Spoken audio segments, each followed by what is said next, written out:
My friend, it's Hummer time. Stop. What? Hummer time. We're having too much fun Yeah, today. that's it. So that's as funny as we get today. Sorry, Okay, guys. now we're going to be very serious. Well, we have a serious topic to discuss, and one that is polarizing, you have to say. Yeah, but we have to, and that's actually exciting to me because this show of TFL Talking Trucks podcast is all about our recent experiences with the GMC Hummer EV pickup truck. We wanted to clarify some confusions you may have, and also tell you about our experiences. So we had many. Yes. We had some trips. We had towing, iGauntlet. We had range tests. We had actually multiple towing. Roman did another test. Some serious off-roading, too. Yeah. So all of that in one show. Bam. Bam. But before we get onto that, we also want to just quickly let you guys know that the Hummer, as you guys have seen in multiple videos, but primarily I think it was a truck video that showed it breaking down. We got it back. They fixed it actually really quickly. Yes. So you may have seen there was a software problem that Roman experienced while driving. He had got a fault. He stopped. He tried to restart the truck. It wouldn't restart. You've seen that. Yes. The GMC team and McCadden GMC Cadillac dealership, that's where we bought the truck, got it solved within a day and a half. I was really impressed. Yeah, all fixed, all better, day and a half. Yeah. Now, there is something else, more confusion, which is we did shoot a lot of videos, not with the Hummer we own, but with the Hummer we got from GMC, and they look identical. They're not, though. That's the thing. You know, we get loaned vehicles, right? Yeah. So we got this loan, and we used it to do a lot of videos, including the off-road video. And even the spare tire, and the where it's set up, is identical to the one we bought. But the one we bought is a completely different model. And that's the one that had its issue, the one we purchased. And now fixed. And now we're doing more videos with it. Exactly. It's right back on the road. We're doing more videos with it. So we're hoping that we'll put a nail on that. We're done. Let's move on to everything we've done with the Hummer, our driving experiences with it. But before that, should we thank our Patreon? Yeah, look at totally. that. Yeah. So, guys, we want to thank you guys for supporting us and supporting what we do. Without your support, we couldn't be here right now. Absolutely true. We have a recent comment from Dan. Dan says, this is on patreon.com/TFLcar, which is our only page where you can support us and also talk to us with comments and feedback. And we read them all, and we directly respond. We try to respond as much as we can, but really, Patreon's the easiest way to get our attention, and we will respond to those. Dan has a very nice comment, and I will read it now. Enjoyed your TFL Talk podcast today. Just wanted to say you do a great job and produce real content. Oh. So that's a really nice comment from Dan. Thank you, Dan. You've made my day. It's been a long day, and you've actually made it much better. As you know, we film multiple videos every day, so we're kind of staying on top of it, staying busy, feeding 8 channels. It's a lot of work. It really is.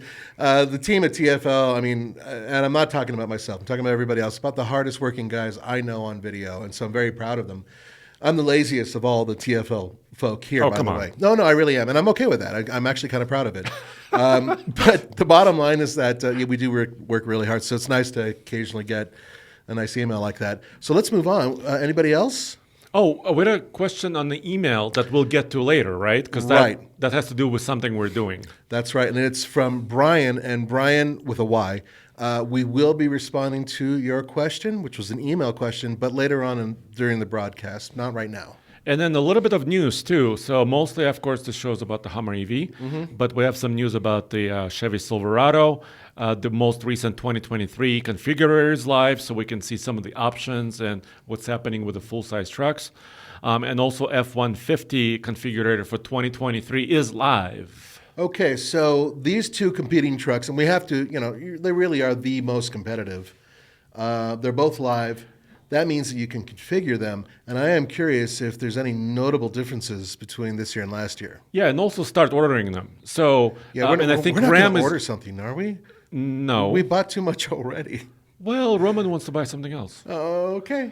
No, but the reason why this is important, of course, this is news. Yeah. But also is because, we want to see, like you said, any changes or something missing or something being added. And also, you can now start ordering them. And I think RAM is just around the corner. I believe, I'm not sure what day they're going to open their 2023 order book, but I think it's imminent. I think it's within a few days. There's a lot of speculation that they'll have the new Hurricane engine available for that new model, but Well, that's speculation, I said. yes.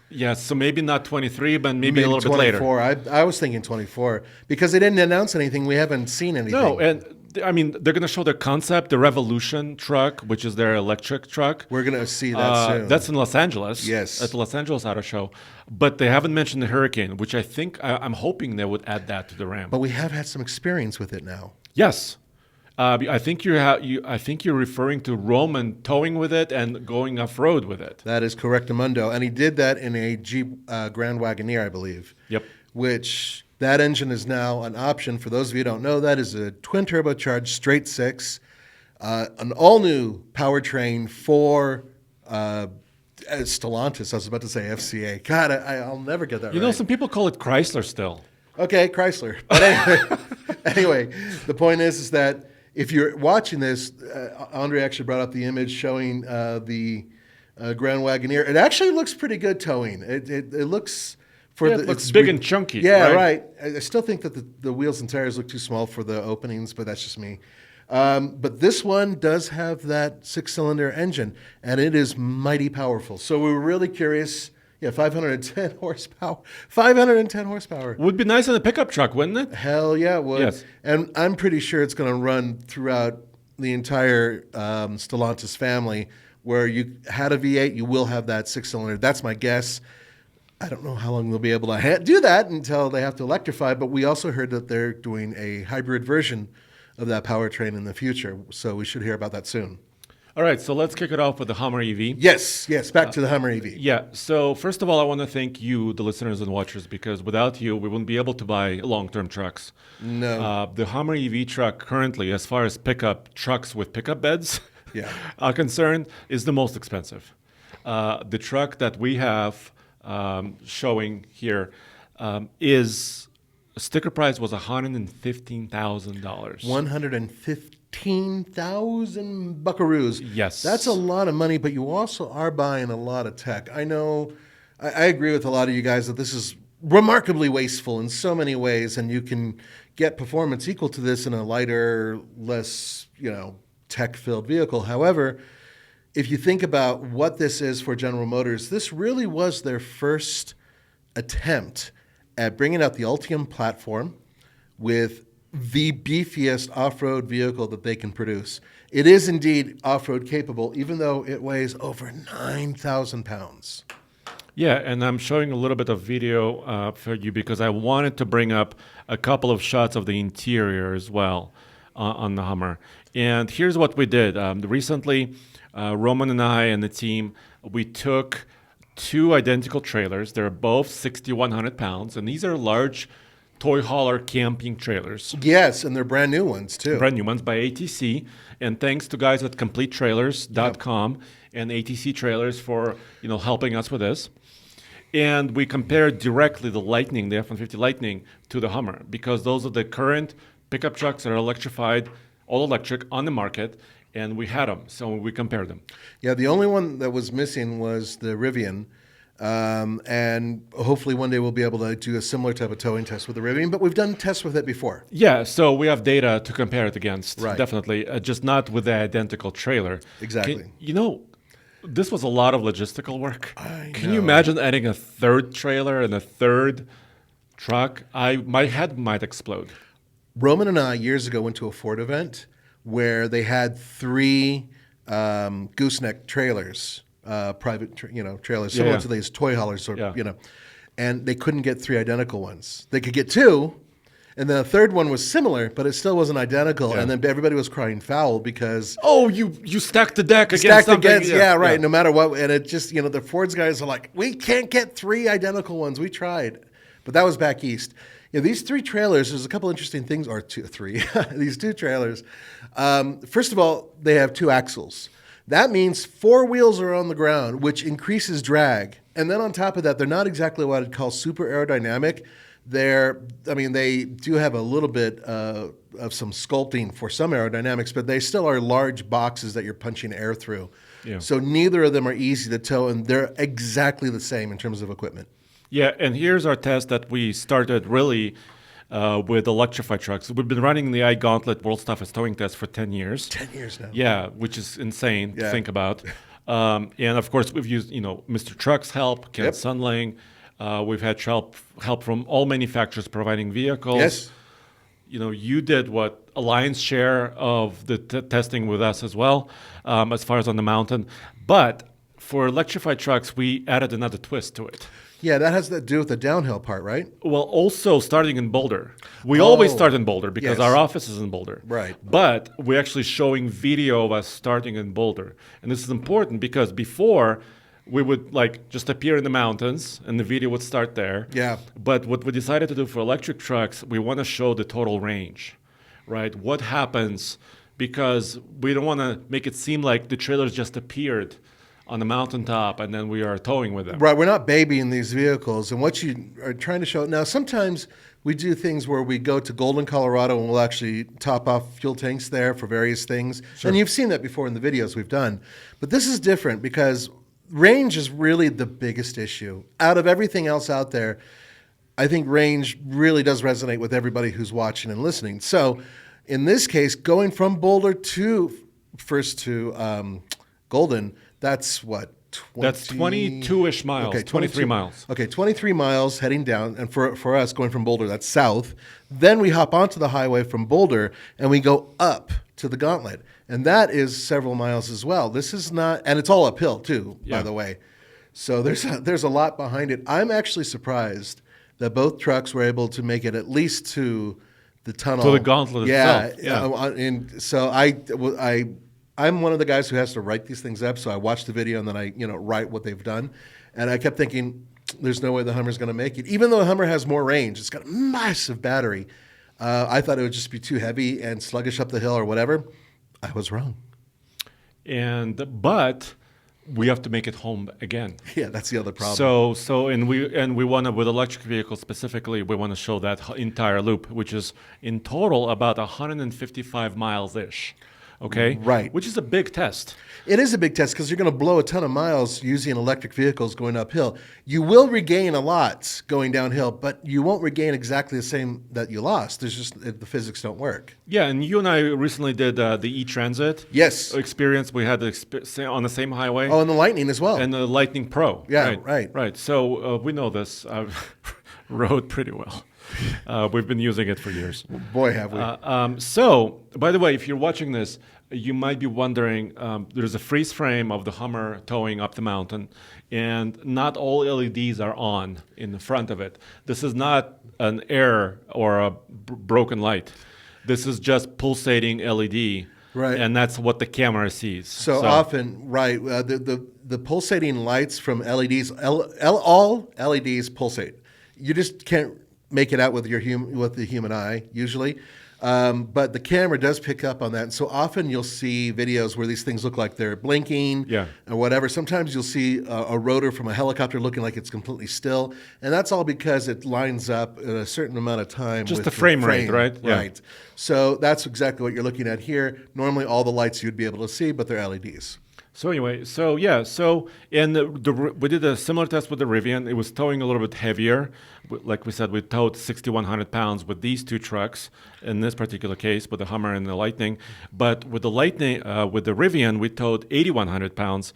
But the load was our pickup truck, our 1965 F100 Ford, which is, compared to a camping trailer is more aerodynamic. Far more aerodynamic, yeah. So that part is a bit different. But nonetheless, we did push it really hard, and we do have the data from that. But anyway, let's go on to what we were talking about here, which is how the Hummer did. This is really about the Hummer, not about the Ford. We've done a ton of towing tests with the Ford Lightning. And you may notice that there's the blue Ford Lightning here, which is the one we used to own, and this white Hummer, once again. For those of you who didn't catch it at the beginning, that's the Hummer that was loaned to us by GMC. So it's not the one we bought. The one we bought is identical to this stuff. Yeah. So in the Hummer, the title of this video, Only One Makes It. Right. So what is this referring to? Well, both trucks performed well. but only one of them made the entire loop. So Boulder to the Ike Gauntlet, about 74-ish miles. The Ike Gauntlet itself, and then all the way home. So it was on the way home that things changed. And it wasn't the Hummer. It was actually Roman, being an old paranoid man, driving the Ford. Come on, he was being a little paranoid. Well, yeah. A little paranoid. Yeah. He was down to, what, like 12%, though? He was gaining energy as he was going down the hill, but this is his concern.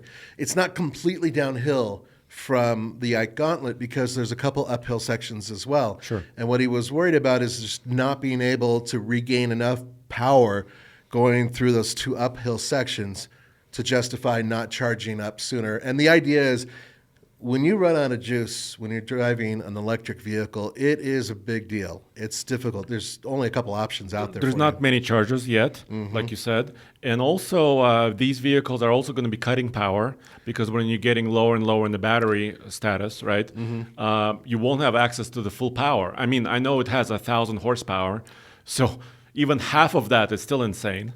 Now, I know that some people, and you'll be the one to answer this, okay, you've got this 6,000-pound trailer behind you as you're going downhill. Doesn't that increase your regen because you've got extra weight? Yes, it so does. On both trucks? Absolutely, and it depends on how it's configured, how it's set up, of course, because not every manufacturer will have the same ability, I would say, to regen, right? Because we saw Rivian before. It didn't regen as much as we wanted to. Exactly, and that's just one of the points. Yeah. It had a trailer, and we expected more from the regen. So I think it's also the tuning of those motors. So it's not like in immediate you can assume you can get all this energy. Right. The Hummer and the Ford do it better, in my opinion, at least the initial Rivian test that we did. So they're able to recoup more energy. But here's one thing we learned. Aerodynamics, like you said, is the major factor. Overriding weight, overriding 35-inch tall tires that the Hummer is on. Yeah. The aerodynamics of the trailer was such, because it's 8.5 feet wide, almost 12 feet tall, that even on the way down, we were still using a little bit of energy, even after regen. Because you had to punch through the wind because this thing was more of a box. Yes, it's kind of like a parachute. It's almost like dragging a parachute behind you. Right. Even downhill. And that's what made Roman a bit nervous. So we did stop in Georgetown on the way back, and Roman pulled up to the charger, and it was clear, everything was working nice. And he asked me, Andre, will you charge with me? I was driving a Hummer. Said no. I refused. On camera, we caught this. He almost laughed in Roman's face. It was kind of cool, which I love. But you said no because you had a lot more power. And you had a lot more faith in your vehicle, to be honest with you. Well, I have a larger battery. So the Hummer battery is 212 kilowatt hours. This is like 2 Teslas plus. It's ridiculous. Yeah. And it weighs 9,400 pounds. And a lot of that is battery. Yeah. Oh, yeah. They say the battery weighs, and this is according to EPA documents, is around 3,100 pounds just for the battery. And that is the weight of a Civic. Honda Civic. A well-equipped Honda Civic at that. That is incredible. But at the end of the day, it's still a lot of energy. It's a ton of energy, and that I think is one of the things that both vilifies this vehicle and vindicates this vehicle. It is actually really efficient for what it is, which is a brick that you're powering through the wind. On 35s. On 35-inch tires. Yeah. There's so many reasons why you have a ton of resistance, yet this thing is still able to go 300 and what miles? It's rated for 329 according to the EPA cycle. 329 miles. We've seen, we haven't done a 0 to 100 full complete drain the battery test. Right. But some other outlets have done it, and that's realistic. 329 miles. Some people get a little bit more, actually. I'm sure, and we know a couple of those people personally. On top of that, it's one of the fastest charging vehicles currently being made, I believe. 350 kilowatt possible. So think about it this way. That's like a giant hose that you're attaching to something as opposed to a really narrow hose like on my daughter's little Nissan Leaf. Yeah. So you're putting all this power and it's just sucking it in, although it doesn't do it all the way up to fill up to the brim that way. It does slow itself down. Yeah, it peaks, of course. Yeah. And Roman and Tommy actually did a charge test. Yes. Fairly extensive one. The video's there, too. We noticed several interesting things. For example, they saw about 303 kilowatt, so not the maximum rate. It stated that for a short period of time and then kind of derated. Right. As with anything, temperatures come up, different elements, of course, have to do with it. And you can't force a battery if you want it to live a long life. And as a driver, all you can do is watch because the vehicle is managing this itself. It's not like you could add something to it or Can't subtract. squeeze the handle any harder to make it go faster. Maybe right? cool the handle with a wet towel or some. No. Well, these really, things are cooled, actually, Yeah. some of the superchargers. Oh, that's interesting. Sorry. So, no, that's okay. So let's keep going. There it is. my It's screen back. kind of went haywire. But it also had what we thought was a weird moment where during that charge session, the charging went really low, like 40 kilowatt. Right. And then rebounded. So, According to GMC, we know what this was. oh, you do? Yeah, so we kind of reached out to the GMC team, the engineering team, and the PR team, and they said it was basically switching packs. So what the Hummer has is actually a sandwich of 2 battery layers. So, and it's really thick. I mean, the whole frame of the thing, you could see it's black below the doors. Yeah, and all that black is essentially It's battery. about 18 inches almost. Damn. I mean, that's approximate measurement. So- but it's a large battery pack. So that anomaly we saw is actually the system kind of switching from one Totally battery to the other. Makes sense. Because I'm a caveman, and it takes me a while to figure out what's going on with the new, fangled electric cars. Somebody pointed out, think of your cell phone and the way it manages its power, and then look at what the new ones do. The old ones, not so much. They were a little bit more generic. Like my daughter's car is a 2016. Very simple in terms of its electrical layout. But when you have multiple batteries, just like a phone, if it's going from one component to another, it'll actually manage the power output and input to make sure that you're working at an optimum level. And that's exactly what this was doing as it was charging. And it shifted over to the next group of batteries that needed to be charged. And it did it, the only thing that was noticed was the guys looking and seeing it drop. Yeah, if you were at lunch, you would never know. You would never know, Yeah. exactly. So Yeah. if you weren't there. But it also has this fancy system in the Hummer where it drives on 400 volt. Think of voltage as kind of like the pressure. Like if you had a water pressure in the hose, Right. so that's kind of what voltage Yeah, the is. voltage is pushing up against. So it drives on 400 volts, but it can charge up to 800 volts. And that's beneficial to get higher speeds. Right. And also, not as much heat is generated, resistance. Which that type of creates stuff. a longer lasting powertrain and battery. Yeah, essentially. so it was managing all that. So bottom line, yes, it's a large battery. It can charge fast on level 3. At home, as we found out, it doesn't charge fast. Which you may have heard about. Can we discuss this briefly, or you want to jump over this? It may have been on a network that wasn't ours. Yes. So actually, and probably more than one network because it was shared. So Andre's experience with charging the vehicle on level 1 and level 2 charging at home showed that the Hummer, with its ginormous battery, big surprise, takes a very long time to charge using those 2 sources. Now, there's a lot going on here that you didn't get to mention that the other agencies who picked up this story jumped on. One is, I have almost never pulled up to my house in my electric vehicle completely empty. Usually I have between 15 and 30%. Well, because you're planning your trip, right? Exactly. Yeah. So then you plug in, next day I'm good to go.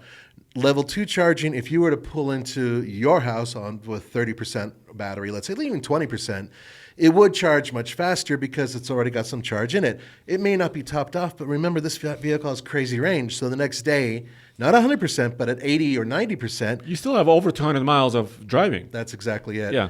And I have solar, you have solar, and so we can actually time these vehicles to suck up a lot of the solar energy that's coming in, and thus it's not as expensive to run. So that's on the defense.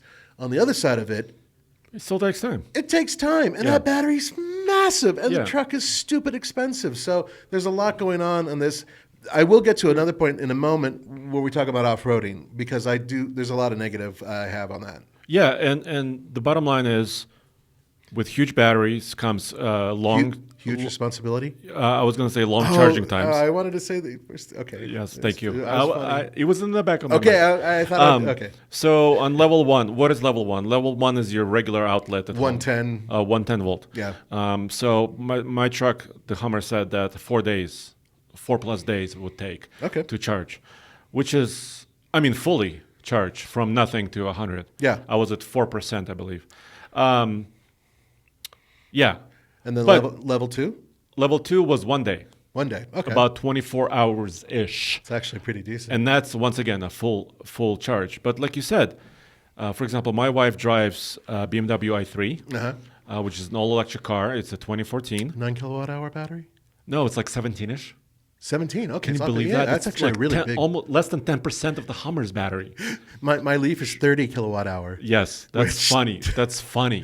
Think about how many Leafs you could pull out of that battery. Yes. Oh my God. So she drives 50 miles a day, and her BMW is great for that.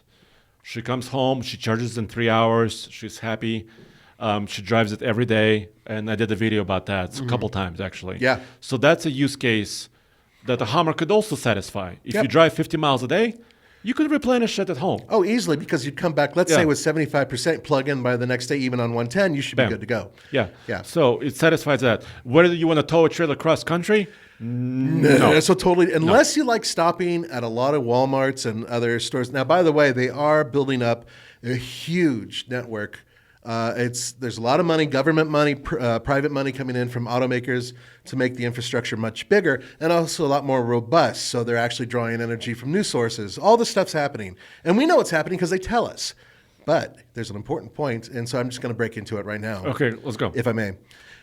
Roman and I are going to be driving cross country in an electric vehicle. I am not going to give away too many details, but let's just say that it really is cross country. And what we want to show is it's relatively easy to do nowadays compared to what we just did with Northern Lightning, where we went to the very top of Alaska, actually the northernmost place you can basically go in North America.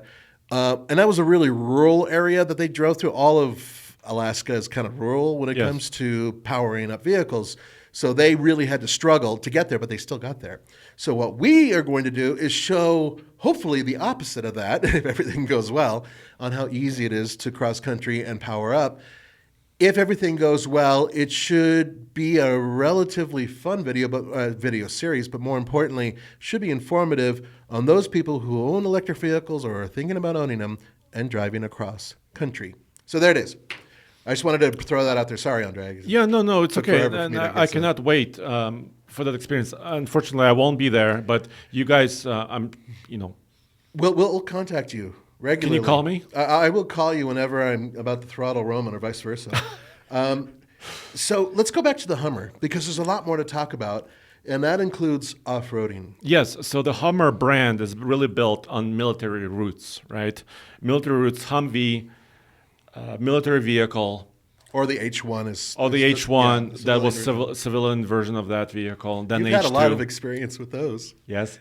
I almost, I did drown one, and I almost drowned in it in Utah. It's one of the best videos we've ever produced. By the way, that was in partnership with Plan B Supply. About 4 years ago? Oh, no, it was longer. Was it I think. longer? Yeah. 5 or 6 years So ago. Plan B, guys, if you're still listening and watching, I follow you. By the way, they're still great. They're building Humvees. Yeah, they build up military vehicles that they spruce them civilians- up, right? Yeah, right. So we can use them for daily use. Yeah, so you can buy them actually for daily usage, depending on where you live. Not every county actually allows some of those diesels Right. For emissions, but some do. Yes. So Plan B, guys, thank you very much. I'm sorry I drowned one of your vehicles. You were just following their so- instructions. You weren't being Well, reckless. That's my job. I was part of it. Okay. Well, anyway, the Hummer has a long, or Humvees have a long tradition of being military vehicles or military spec, which usually indicates, hey, this is going to be a rugged vehicle. I mean, we're still using Hummers now in in the current world. Granted, a lot of them are a lot more armored than they were initially, but that's a different story. So this Hummer we expected to be just as off-road capable as the Hummer we used to own. If those of you who have been following us, many years ago, we bought an H2, a yellow one, and we owned it for about a year. Well, it was pewter. Was it? Oh, I'm sorry. Remember that color that every GM truck was yeah. painted ever in the early 2000s? You're right. I'm sorry. I thought it was. I don't know why I thought it was yellow. You know why? Because a lot of the cool ones are yellow, and I thought yours. Well, they would be look cool. like Tonka toys, Right. Kind of. Yes. Anyway, the point is that Andre ended up buying it, and he loved it for a while. Yeah, I kept it for like two and a half years. Yeah. And then I sold it in TFL bids. So by the way, TFL Bids is still kicking. Yeah. We're still TFL Bids at the auction site. Sometimes we sell our vehicles on, Yep. and your vehicles on. So check it out. I do recommend checking it out. Anyway, going back to that Hummer. That Hummer we took off-road quite a bit, and it actually was a pretty impressive vehicle for being so big. Yeah, It's just it had huge. one failure at first.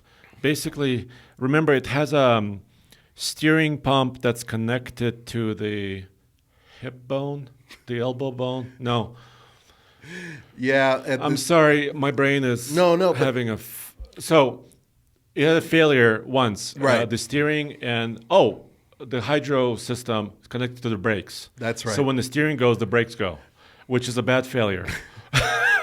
It is. And then they're known for other failures as well. Yes. Fortunately, we didn't have him. Which is also, they're also known, the H2s, for snapping their tie rod ends on the front But steering. we were proactive about that, weren't we? Yes, I upgraded mine. Yes. Ours to Thicker ones. thicker ones from a heavy-duty proper GM truck. Right. And that did help because we still took it off-road, and it did really well. It had a rear locker, I believe. Yeah.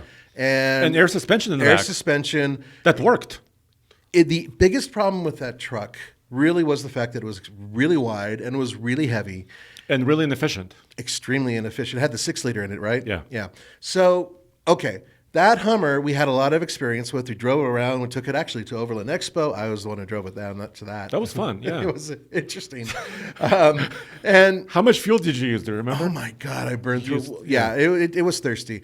So, what happens when you take the same idea but apply it to an all-electric vehicle? Well, first of all, this has a lot more gadgets and gizmos than the old Hummers did because it has four-wheel steering. It can do crab walking or crab crawling or whatever you want to call it. All of that is really cool. It does have an adjustable suspension with really good ground clearance, I believe. I mean, it can get up to what, 11 inches? No, 11 inches is like its standard mode. Oh, is that the standard So mode? it also has the extract mode, the maximum height mode, up to like 15.9 or 16 inches, which is Right. which is mind-boggling. And we actually had to use that. Yeah, Tommy tried. So like you said, adjustable suspension, four-wheel steering, lockers front and rear. Yeah. Although the rear locker on the Hummer, the new one, is a virtual locker because it has two electric motors in the rear, and they can sync them up to work as if it was locked. In tandem, but there's nothing mechanical between them to Right. to It's run basically kind of a software locker. Right. If you could call it that. it. Soft locker. Soft locker. It's okay. It's a new name. You're welcome. It's not a hurt locker. And Well, then it can be. And then the front is actually a mechanical locker. So those are good bones, right? You would think. It's a good start. And then Yeah. you have the immense torque. And we're still kind of figuring out off-roading with electric vehicles. We're just kind of learning. They're not like diesels where you can apply low RPM and start really getting torque out of them to go over obstacles, or gas engines where you apply higher RPM to go over slow obstacles. This is different. This is electric, which means that you're not working the same way. You're not having to make RPM in order to make the torque to pull over these rocks. It's a very different feeling. Yeah, and we've done like the Rivian off-road. We've done some of that. The 4xEs, the Wrangler 4xEs? The Wrangler you drove. Yeah. Yeah, on the same trail, by the way. On the same trail. Yeah, This is Redcone, Red Cone, Colorado. which is not an easy trail. No, it's quite difficult. You can see all the side-by-sides in the Waiting. background and all the other off-roaders. Yeah, they were waiting, like doing this type of thing, like, ooh, waiting, is he going to get stuck? Yeah, and I'm sure they were TikToking it as you were. As I guarantee we were it. driving. So here's the thing about electric off-roading. First of all, there's not auditory feedback as with an internal combustion vehicle, right? That's a really good point. The auditory feedback, when you apply the throttle pedal, the engine spools up and you could hear it. So you can kind of judge, how much RPM you have as you're driving over Right, something. you use your imagination. You could feel the rock under the truck, and then Yeah. you're able to kind of guess, okay, I'm going And to give then- it a little bit more juice to get over this thing. Yeah, and that's how we've been driving for years and Exactly, decades, right? yes. But now this is new. The Rivian doesn't have a lot of auditory, generated noises. Right. That is inside of it. The Hummer does some. It hums. Hummer hums. Okay. Did I just say that? Yes, you did. It's pretty fun. So it has this kind of a hum noise, which kind of gives you a little bit more feedback about how much pedal you're applying. Right. And the Lightning, Doesn't actually make a lot of noise at all. No, it doesn't. I've driven it off-road as well. Lightly. And the Lightning is not for off-roading, really. No, it can do light off-roading. Yeah. It can. I mean, if you really try to hammer it, you're going to have some issues because it just doesn't quite have the tires and the setup for it. But it could still do basic stuff. I just don't want to. We didn't want to destroy ours, and Roman didn't want to throw him the keys and say, "Hey, take Red Cone with the truck we spent $81,000." Well, it doesn't have the ground clearance. The Lightning just doesn't. And the long wheelbase, and there's a lot of things that kind of go against it, even after we put the tires on it. So we just mentioned a lot of great things. Yes. And with electric vehicles, yes, you can find your groove, right? If you keep momentum going, you can get a hang of it, right? And you can keep moving. But there's one big negative. Weight. I mean, poundage. Just overall girth in terms of its size and everything too. So it's not very long, actually. It's no longer than I'd say a regular Tahoe or something like, or a 4Runner. I think it's about as long as a 4Runner. It's not super long, but it's really wide, really, really wide. And that width does not help when you're trying to maneuver going over off-road obstacles. That's why you need really heavy-duty, thus thick and heavy tires when you're off-roading, because you can't pick the same trails. If I was in a Wrangler, I'd be able to easily get around obstacles this thing has to go over. So that's the first part. And the second part of that, in terms of girth and weight, is weight. 9,400 pounds, you said? Yeah. 9,400. So, guys, can I tell them real quickly about the story from the Jeep guy, from Mark Allen? Yes, please. Okay. Mark Allen, who is the head of Jeep design, and he is the most knowledgeable human I know about Jeeps. Nothing else. He's actually brainless when it comes to pretty much everything else. Whoa, did you hear that, Mark? I was hoping he did. I'm kidding, Mark. No, I don't. Anyway, so, but no, Mark really knows his vehicles. He designs them, and he's in charge of other people designing them. And he knows what makes a good Jeep versus a bad Jeep. And one thing he told me, and this was years ago, he pointed out, look at these people driving around with Jeeps that weigh 6,000 pounds because they add all this armor and bumpers and everything else. He said, the vehicle was never designed for that. It was designed to be as light as possible. If you're going to be serious about off-roading, you need to subtract weight, not add it. So all the armor that these guys are adding onto the vehicle, half of which is completely unnecessary, is a complete waste, and it makes the vehicle top-heavy, or it makes it just too heavy. And less efficient overall. Less efficient, and you're applying more power to get this heavy thing over a rock. So the less weight you have, the better. It's actually throughout the entire auto world. Well, they bring all the Jeep concept to Easter Jeep Safari. Yes. And one of them was that super lightweight one with like a soft top. Yeah. Like a bikini top. Yeah, and they even had the panels on it. The Stitch? Or Stitch. Stitch, right? Yeah, wow, you're good. It was Stitch. And Stitch was, they didn't change the powertrain, but what they did is they pulled off like 700 pounds. Everything. Yeah. Carpet. Everything. They pulled out the back seat, and that thing was like a dune buggy on rocks. It just wanted to fly. But it was the proof of concept. The whole point is the lighter you make something, the better it is, almost for everything. Yes. Really. So Same goes for us. Well, yeah, the amount of girth that's going on. I would be more efficient if I weighed less, which is why I'm dieting. Exactly. So going back to this, and I'm sure you guys are sitting there rolling your eyes going, yes, we get it. It's really, really heavy. You have to understand how heavy it is.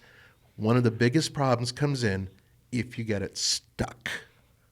Because, first of all, if you do get it stuck, with Tommy kind of partially did get it stuck, and they had to pile rocks under the tires in order to get some traction out of it. Because there was no way you're going to pull that thing Because it's the heaviest vehicle on the trail. It would take 3 Jeeps to pull it out. So the only thing that would help it is if our buddy Jay Couch would bring his Unimog out and actually pull us off the mountain. So 3 days after we get stuck, we could call, he'd come in finally, because those things, 45 miles per hour tops?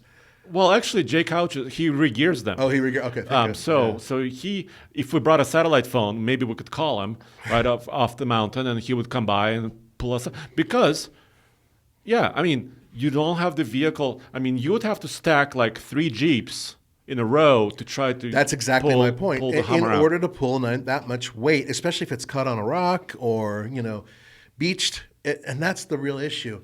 So can it off-road? Oh, absolutely. Does it have the ability to go up hard obstacles? It can literally climb up a wall straight if it had traction. It has so much torque. But at the end of the day, if I had to choose a vehicle to off-road that had nothing but electric power, it wouldn't be the Hummer. It's just too heavy. I can't get it out of its own way if it gets stuck. Bottom line, on this red cone trip, it made, after being stuck for a little while, and it made the top. We have some pictures of it. Of course, the Roman was following. Yeah, that's our Bronco. In the Bronco. Yeah, for those of you who are not watching, we have a really nice shot of at the very top of red cone where the Hummer is being followed by our yellow, orange. We still haven't figured out if it's Cyber yellow. orange. Cyber orange. Cyber yellow. Whatever color it is. Orangish Bronco. And the Bronco is brilliant on red cone. It's unstoppable.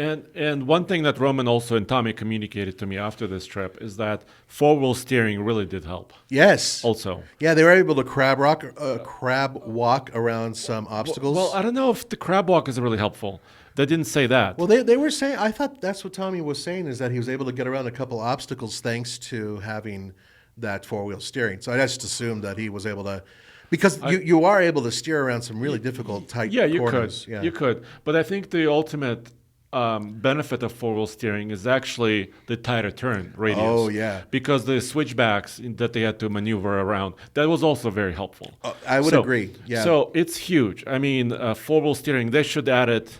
But, I mean, I would hope Bronco had a four-wheel steer system. Bronco does have that other steer thing. Well, it has the wheel drag system, the trail turn assist. Which I think you and I both agree, it doesn't work great. It's not the same. Yeah, it's not the same. That's for I know it's easier and cheaper to produce, and we all like cheaper vehicles. Yes, we do.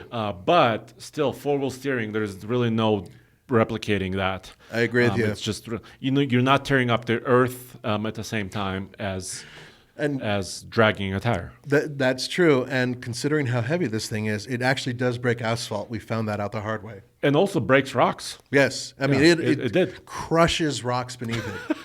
So it's such a concentration of weight in a small area, too, if you think about it. So that's the off-roading. So let's get to Brian's question really quick, because Brian wrote to us. To you. Yeah, he did write to me. And Brian, thank you for this, by the way. Let's first talk about the fact that we did this side-by-side video with the Ike Gauntlet, with the Ford and the Hummer, and they went up and over. And one of the things the guys talked about was equating that to how many gallons of fuel that energy represents. Am I correct? Yeah, totally. Okay, so can you explain that before we get to this? Yeah, so before we get to Brian's question that has to do with energy, basically all fuels have kind of inherent energy, BTU, for example. Right. So a gallon of gasoline currently has about equivalent of 33.7 kilowatt hours of energy. 1 gallon. 1 gallon. So your Nissan Leaf, you mentioned, 30 kilowatt hour battery, is approximately 1 gallon of fuel you can equate it to. So the fact that I can get up to 70 or even 80 miles if I take care of it means that it's getting between 70 and 80 miles per gallon. Exactly. Basically, Equivalency. That's the equivalent. And this is not coming from me. This is coming from the government agency because they do all the testing on energy, right? Right. So EPA has this data. So how do you break it down? So, I mean, do you just simply go 1-to-1 on the ratio between kilowatt hour and 1 gallon equals 33? Yeah, just 33.7. Gas or diesel? This is gasoline. Diesel is a little bit more power dense. That's what I thought. So all the diesel fans out there, hey guys, you can still rejoice because diesel is about 37.9, almost 38 kilowatt hours. So, well, think about this. So, we did the video. He's pulling out the calculator. I'm pulling out the calculator. Yeah. This is getting serious. So, we have a truck, the Cummins Ram, right? 2500, 6.7 liter Cummins. Right. It has a 31 gallon tank. So 31 times 33. Well, this is diesel. Oh, so more. 37, let's say 0.5. It has 1,162 kilowatt hours of energy in one tank of diesel. Damn. So that's almost 6 of the Hummer batteries. That's 5.5 Hummer batteries. Yeah, we just lost the picture. So that is just a simple way to equate the difference between power coming from a gas or internal combustion engine, I should say, and an electric powertrain. They're not perfect, as we have already pointed out, but that is another way of looking at it. So then we get to this question, and this question comes from Brian, and it's in regards to what we already announced in terms of the mileage range. And what he wants to see is he wants the Hummer to be put up against 6 gallons of gas or 6 gallons of diesel in a truck and he wants them to range test until empty with a payload and towing to see the true value of the EV's gas versus diesel technology. That's a great idea. The empty part's a little scary. But for both, because diesels, running a diesel out of fuel is dangerous. You have to repressurize sometimes too, don't you? Well, yeah, because it's a high pressure system, right? And new diesels, have high pressure injectors, and they don't like being dry. Could damage the injectors. So what if we could drop them down to about 5% or so, or 10% even? I think what Brian is getting to is he wants to see how far a diesel or a gas truck will go on 6 gallons versus, for example, a Hummer. Right. So the Hummer has 212 kilowatt hours of energy. Right. So divide by 6. So 212 divide by 6-ish. That's about 35, like we were saying, approximately what we were saying in the conversion. That's what I said in the video. The bottom line, the electric motor is more efficient inherently. It creates less heat, which means it wastes less energy overall. Right. It doesn't, but the battery is where the energy, the battery is not as dense as it could be for it to be a very useful towing vehicle, like we said. And that's kind of the bottom line. We have had a lot of experience with short-range towing with electric trucks, and they've proven to be far better, especially in traffic, because you get a little bit of that power back. You're using the regenerative power. And unfortunately, we still haven't been able to really drill that point home because, people are lighting their houses on fire and sacrificing their pets, saying batteries are going to ruin the entire world. Well, what we're trying to say is that there are positives and negatives. And the positives really are, as Andre and I have already demonstrated, we can power our local little vehicles, no problem, as, daily drivers. And I've been driving my daughter's Leaf almost every day, about every other day, which is, the distance is, I think, 36.6 miles from my house to here. I recently moved, so that's roughly what it is. And it really has no problem. I plug it in for a couple hours when it's here, and then I drive it back home, no problem. It's an easy thing to do. The power restrictions for electric vehicles is really another issue, but we're not going to cover that here. The bottom line really is that the Hummer, despite the fact that it's just a massive whale of a vehicle and it has the aerodynamic characteristics of a brick or barn, it still is remarkably efficient and for what it is. What it is. Yeah. But at the end of the day, I maintain that it's a toy for the rich. It's bling, just like the original Hummer, or what I mean. It maintains that image. Yeah, it's exactly the same image. Yeah. It's just one step higher because it's even more expensive. And I think that that's the whole thing. This is the modern day footballers, I guess some people call it, ride, where nobody's going to really take it off road and beat the crap out of it. But the few people that do will have an off road capable vehicle. But it's really there to be seen. That's it. And it does have presence. And I was traveling earlier this week, and somebody came up to me, and we were talking about the Hummer, and they said, Andre, but can you tell me, does anybody need the Hummer EV truck? Need. Like, no. But does somebody want it? Yes. Yes. And why? For me, it's just the way it looks. It's like a Corvette, if you think about it. Yeah, it's just something fun. I mean, if you can afford, if you have the means to afford it, it's a fun vehicle to have. That's it. At the end of the day, if you're talking about a truck that you need that can actually tow and do everything that the Hummer can basically do, the Ford is pretty close. The F-150 Lightning, and even the Rivian has proven to be pretty capable, but just smaller. So at the end of the day, the Hummer is kind of sort of useless, but it's really cool. And I think that that's what people would probably agree with. It's an enthusiast vehicle now. And I think in the future, what we'll see in the next couple of years, 2 to 3 to 4 years, we'll have more players in the space. Right? Oh, yeah. The Ram Electric, the Silverado Electric, Scout, Sierra Electric, Scout Electric. That's right. And they're coming out with some off-road vehicles. Tell me everything about Scout. I can't. Oh. I did go to an event. I can say this, that I got a chance to go behind the scenes. This is the type of stuff we have to hold on to for a very long time. But I can say this. They are here, and they're serious, and they will be building their vehicles right here in the United States. Well, we can say this, that VW purchased the Scout brand. That's right. and they're looking to introduce it as an electric vehicle, or at Electric least off-road vehicle. series of vehicles potentially. Right. So they are looking at the past to produce a vehicle for the future. That's about all I can really say. But stay tuned to this space because they are going to be making some announcements right around the corner. So there you have it. So yes, we had some issues, software problems with the Hummer. It tows, as far as characteristic of towing, I'm not talking about distance. Yeah, just how it. But how it tows is wonderful. It doesn't care, does it? It doesn't know the trailer is behind you. It's so large and so heavy and it's so stable. By the way, four-wheel steering also helps with towing. No kidding. First of all, maneuverability is there. Oh, sure. Yeah, that makes sense. But also, here's what I didn't know until a few years ago when I visited ZF. ZF is a component manufacturer, giant company that builds transmissions. Right. But they also build rear steering. So the Hummer has a ZF component on it as well. And what I didn't know until a couple years ago is that sometimes when the trailer starts to sway, let's say crosswinds, the rear steer can step in and it's really close to the trailer. Yeah. And it can correct it quicker than the front. Wow. So it makes the whole experience even better. So we're a long way from Delco steering, aren't we? And Quadra-steer. Quadra-steer from Delco.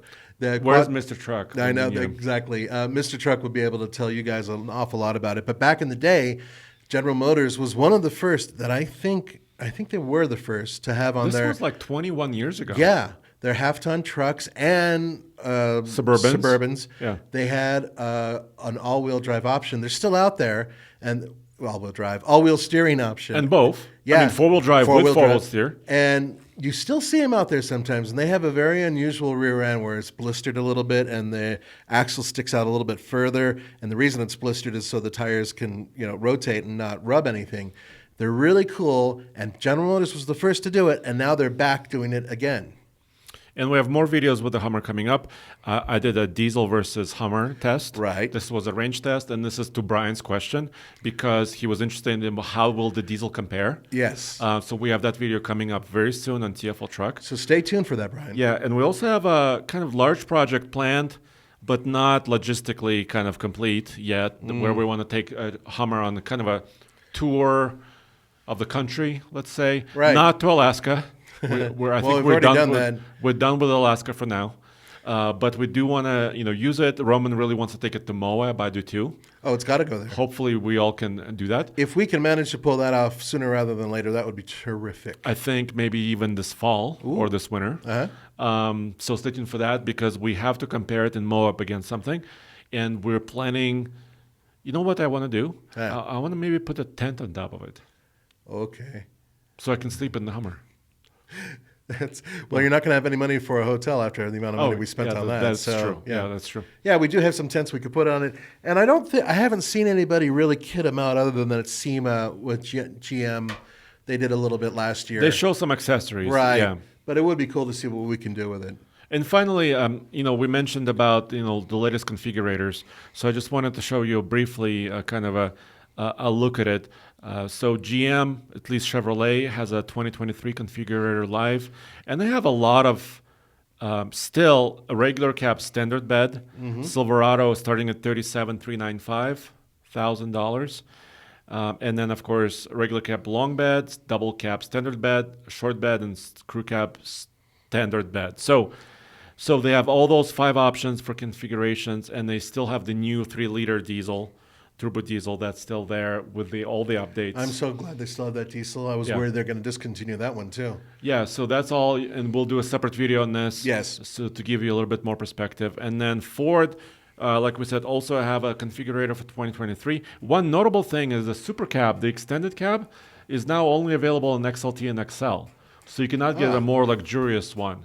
And I don't know if people were actually buying a luxurious, honestly, I can't remember short too cab. many. Yeah, that's a good point. I don't remember. So I think Ford was trying to say what they're trying to do is kind of pare down their options, right? So they can focus on building. By the way, they were down a lot on sales in September. They were. And There's so I think the component shortages are still hitting. So hopefully this paring down of configurations will help them focus Right. and really try to pump as many trucks And it's not out. just the F-150, it's the Maverick, it's the Super Duty and everything. Yeah, so it's affected, it's across the board. Although Ford has managed to find a way to get these vehicles out the door relatively quick. So it'll be interesting to see how they compare with General Motors. Yeah, so that's our experience with the Hummer so far. All right. Like we said, we do this with many trucks. So stay tuned because we have plans. I can't announce our next truck yet because we don't know if it's going to happen. So we'll have to wait and see. Wait and see, but we should know pretty soon. Yeah. So thank you for joining us as always. alltfl.com is where you can find us, everything automotive. And by the way, patreon.com/TFLcar. You can support us and we'll discuss your questions. Absolutely. Guys, have a wonderful week.